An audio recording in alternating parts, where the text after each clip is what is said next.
folks, this is Rainiac, welcoming you to the SocksMadePeopleSexy.net forums Let's Play Springfest competition Week 1. And we kick off the festivities, as you can see, with Super C, the 1990 sequel to Contra on the NES.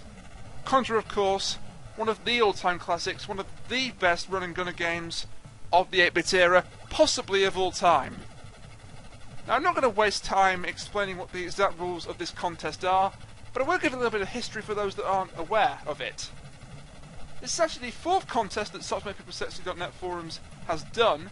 We had the LP Olympics hosted by Fat Kakashi, then we had the LP Summer Games hosted by Freezing Inferno, then there was the Let's Play 4 Funtacular hosted by Chief Administrator and all-round Contra nutcase, Polly, and now we have the Let's Play Springfest hosted by Zine Toto.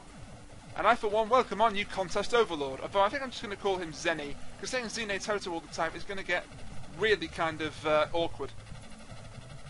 So anyway, Zenny has decided to spice things up this time around in the form of achievements. And there are 3 achievements that can be gained during Week 1. The first of them is ridiculously easy, you just have to gain enough points in order to get an extra life. As I say, this is ridiculously easy, and I would expect just about every contestant to pick this one up.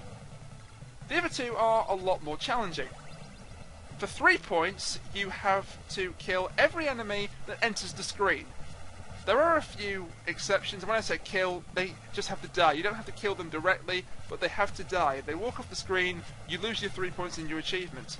And the one for gaining extra life is worth 1 point, by the way. And finally, the hardest of all, worth a whopping 6 points, so you want to pick this one up if you can, is to collect every single power-up that floats onto the screen.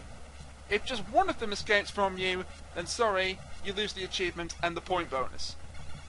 And now we have the first boss here, and he's an absolute piece of piss. You've just got to shoot away his turrets, then he'll reveal this glowing core thing, and the thing goes down in about 20 seconds flat.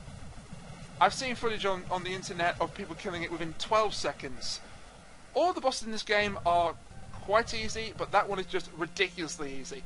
But I'm not complaining, it's a nice easy start as we head into Area 2. So Area 2 switches us from the more traditional side-scrolling style to a top-down isometric style.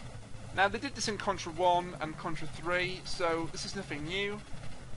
But personally, I'm not the biggest fan. I prefer my Contra when it's side-scrolling and I'm running through the levels, jumping to avoid all the enemy bullets and killing everything that moves. By the way, first stupid death of the video right there. I got kind of unlucky. I was trying to kill the red soldier and didn't realise I was standing directly in the line of fire of that damn tank. The tanks are generally very, very weak. As you see, we've got to fight 2 of them coming up here. But they go down in about 5 seconds if you just hammer away using the turbo button. I do spam the hell out of the turbo button in this run, but that's because I'm playing on a keyboard and it was pretty much the only way, after hours and hours of practice, I found of doing remotely well at this game. So I make no apologies for that. The turbo button was my lifesaver and prevented me from tearing my hair out. And here we have a lot of red soldiers and it's just too much for me, and second death of the video. I don't call that one a stupid death. The problem is with these achievements, because you're going out your way to collect every power up and kill every enemy, you actually... It's hard to explain this. It's actually really clever by Zenny to do this, and by the way, that was stupid. Losing to a green soldier, that's just pathetic.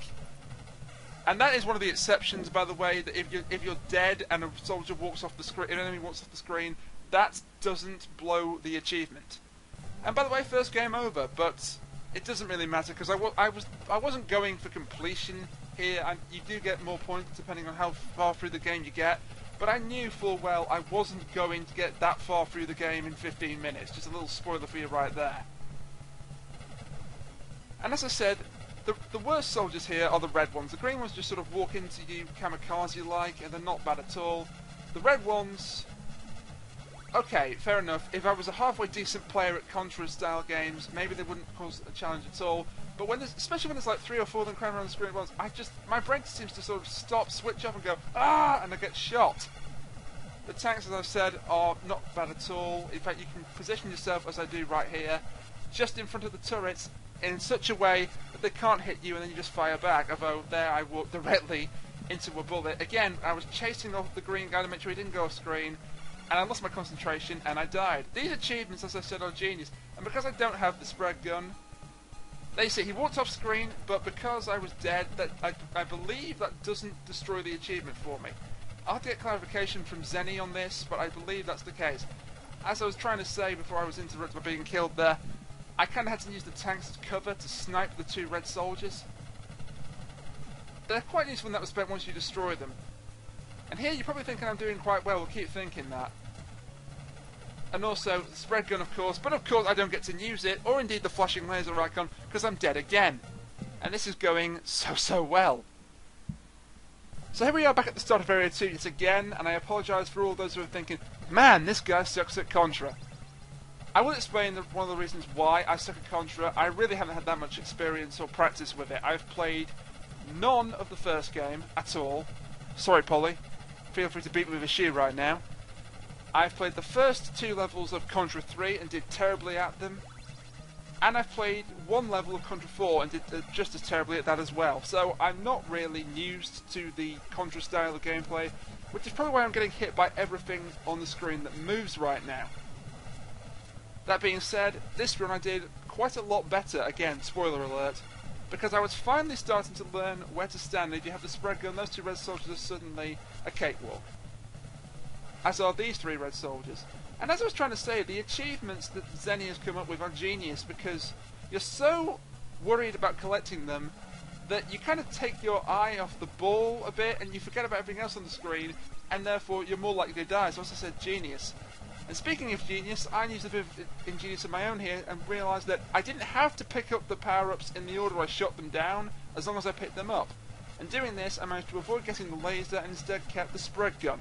Spread gun, of course, is well known to be the best weapon in Contra, and by the way, there goes my 6-point achievement for collecting all the power-ups. It just floated away there into the heavens. But yeah, the spread gun is amazing, and has been just about every Contra game. It's a well-respected fact, this. The laser, I don't hate the laser, it's not a useless gun, but the spread gun is just so much more serviceable. And here there's a nice little exploit where you can just stand a certain way, the turret should not be able to shoot you. For some reason, the turret on the left decided not to play ball and shot me anyway, and I lost my spread gun for the boss, which is just coming up in a few short seconds. Just take this sniper out, then you have to shoot down the door, as opposed to make a real entrance. And here's our second boss. It's another tank. But this time it has 2 red soldiers as gunmen, a green soldier piloting it, and electric prongs. And much like the helicopter, this guy is very easy. If you just stay at the bottom of the screen here, the prongs could not hit you. Another way you can do it is you can sort of circle straight round the tank. I think that's the way you're supposed to do it. Not the official way, but perhaps the proper way to do it is to circle straight around the tank so it doesn't run you over.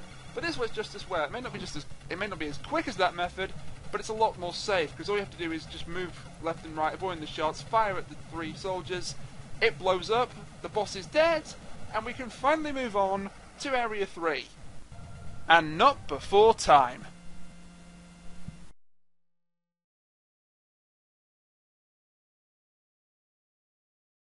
So Area 3, as you can see, follows Contra tradition yet again, and is set inside the jungle. Or possibly a rainforest, but given the fact that Contra 1 had a jungle level, I'm going to say this game follows suit, and it's also a jungle. And I just got shot in the face by a sniper. I did try ducking that bullet, but either I just wasn't fast enough, or it didn't register my button press. And I don't know why I'm still going for the power-ups at this stage, particularly because it just cost me another precious life, because I can't get the achievement, thanks to the one that floated away in Area 2. Either I was in denial, or I just forgot, I didn't see while I was playing that one had floated away. I think it was the first one, I think I was in denial. I really like this stage, unfortunately I didn't get to experience much of it, as you're about to see here. Kill a couple of blue soldiers, and then get tag teamed by 2 red snipers. Kill the first one, here comes the second, kill him, oh, get shot in the face. Game over, and I've got no continues left, so unfortunately that's the end of the run.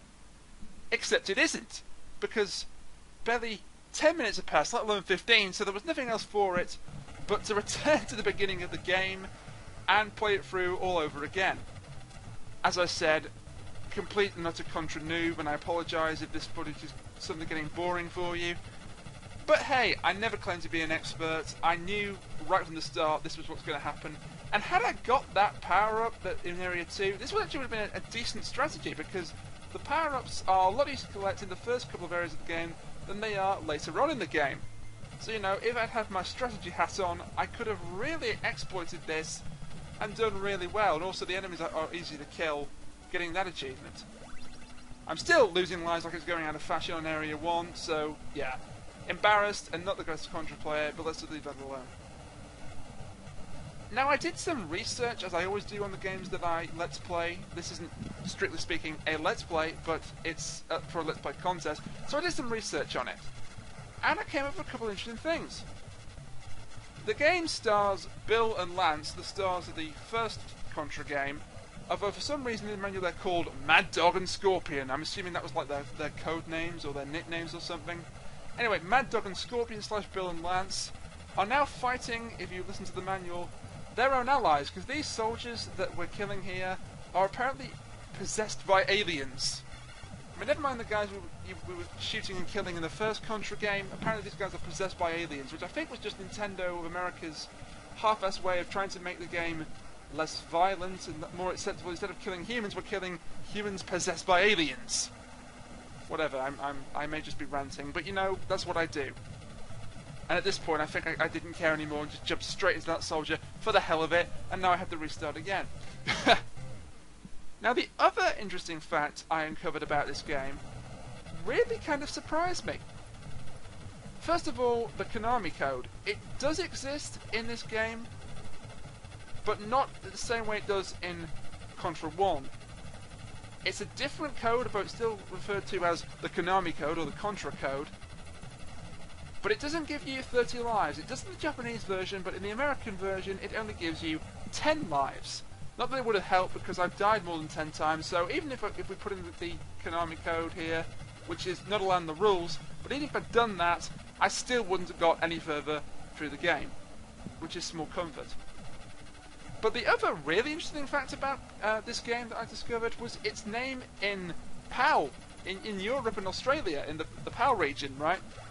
It was known as, the first Contra was sold as Pro Protector, a portmanteau of Protector and Robot, and I was really intrigued by this. What they did was they changed the enemies to robots in this game, and also the main characters are robots as well. But here's the interesting thing, I had actually heard of Pro Protector, and I heard of Contra, and up until researching it for this contest, I had no idea that the two games were one and the same, so that kind of blew me away. And we have just a couple of minutes left here, so just enjoy this footage of me going through Area 1 again and destroying everything that moves, and for once actually doing quite well. Perhaps I'm being too self-depreciating with my skills at Contra. I'm not the worst Contra player, but I'm certainly not the best, okay? I am no Polly, I am no Freezing Inferno, I am no insert good Contra player here. And I think I killed this boss even quicker the second time round. He really is pathetic. There are certain videos, as I say, on the internet of this guy going down in 12 seconds, and at least one well-known video game reviewer has slated this game, claiming it's too fucking easy. Well, I counter and say, look at this, are you really telling me that I found this too fucking easy? No. No, I did not. So we're back in Area 2 yet again. I think this is, what, my 4th visit to the goddamn place? 4th or 5th, anyway. And I don't like the isometric style, I make no bones about it, but I actually kind of like Super C. And despite my limited experience of Contra prior to this, it's kind of inspired me to perhaps go and play the original Contra, and maybe the other games in the series, because this was actually kind of enjoyable and frustrating in equal measure. The amount of practice I had to do to get even a decent run was very, very frustrating. You don't want to know how many hours I lost trying to practice for this, and I'm kind of disappointed that I kind of let myself down and didn't do as well as I could have, perhaps. But at the same time, I'm happy that I'm not going to be running out of the contest in week 1. This is not going to be another Sonic the Hedgehog race, goddammit. I am going to complete this. I'm probably not going to win this, but I am going to complete this. And I think at this point I just couldn't be arsed anymore and just ran into that bullet for the hell of it. I can only think that's the reason why I'd be so stupid. And because I hadn't I'd lost the power of achieve at this point. I thought, you know what the hell, let's show off the laser. And the laser completely renders the turbo button completely null and void because you just shoot this short stream out that's no good to anybody. The laser, however, can wreck the turrets in 3 shots. And I just got my shit wrecked by a green soldier. And that's the perfect way to end because our 15 minutes are up. Join me next week for the second game of the contest, hopefully something that I actually proved to be good at.